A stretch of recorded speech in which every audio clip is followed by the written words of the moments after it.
Bonjour, dans cette capsule, nous allons étudier les messages de la lumière. Nous avons vu en TP que la lumière blanche pouvait être décomposée lorsqu'elle traverse un prisme, ce qui nous permet de voir que cette lumière est en fait composée de plusieurs couleurs qui vont du rouge au violet en passant donc par le orange, le jaune, le vert, le bleu et le violet. Cette figure que l'on obtient est appelée spectre continu de la lumière blanche. Ce phénomène s'appelle la dispersion de la lumière blanche, et la lumière donc blanche est composée de plusieurs couleurs et elle est donc qualifiée de polychromatique. Poly pour plusieurs et chromatique pour couleur. Maintenant, si on remplace la lumière blanche par une lumière issue d'un laser, on s'aperçoit que cette fois-ci, la lumière n'est pas décomposée lorsqu'elle traverse le prisme. La lumière est donc composée que d'une seule radiation. On la caractérise de monochromatique, une seule couleur.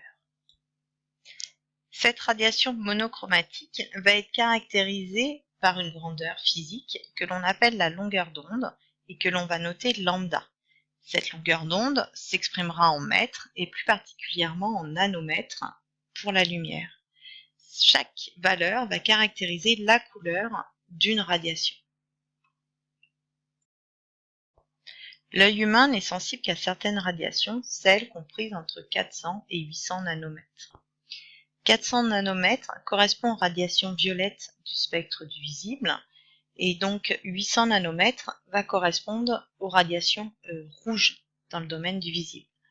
Il existe d'autres radiations que nous avons vues en TP, donc avant 400 nanomètres, ça correspond donc aux ultraviolets, donc les UV, qui sont émises par le soleil, par exemple, et après 800 nanomètres, nous avons donc les infrarouges qui sont également émis par les corps chauds. Mais ces radiations-là ne sont pas visibles à l'œil nu.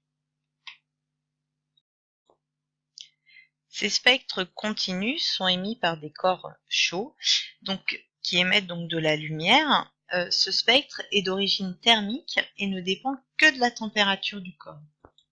Quand la température du corps est assez basse, ce dernier émet essentiellement dans le rouge, et au fur et à mesure que la température augmente, son spectre va s'enrichir vers le violet, en passant par toutes les couleurs au fur et à mesure. Et donc plus la température sera élevée, et plus l'éclat sera important.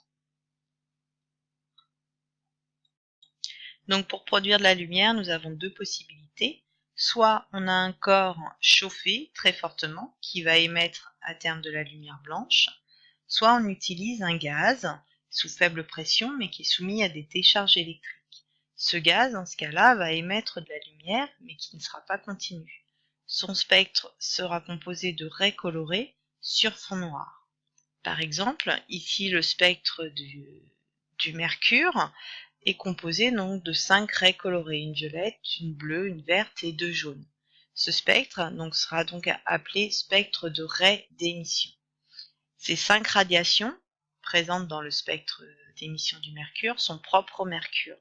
Si on prend un autre élément chimique, cet autre élément va émettre des radiations différentes de celles du mercure.